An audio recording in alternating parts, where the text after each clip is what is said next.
Hello guys! Sinong nakakalam sa prutas na ito? Prutas ba ito o gulay? Kung tama ako.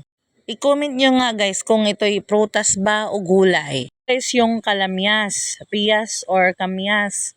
Dito sa Batangas guys, ito ay kalamyas. Ito guys, ang ginagamit nila, nilalagay nila sa kanilang mga sinaing na isda, lalo na pagtulingan. Ito ang ginagawa nilang pampaasim sa mga isda, pampaalis din ng langsa.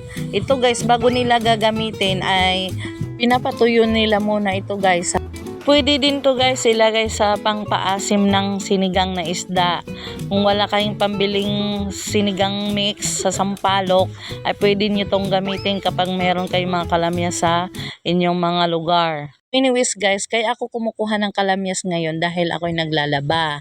Ay wala akong mabilhang Sunrox na color safe. Wala ding mga tinda dito sa mga tindahan sa aming lugar. Pupunta pa ako ng bayan. So, isipan ko guys, ito ay pwede nating gawin ding bleaching para sa mga stain.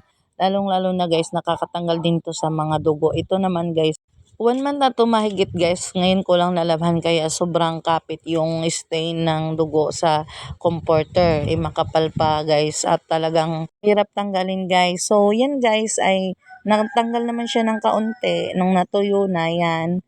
That's all guys. Thank you for watching.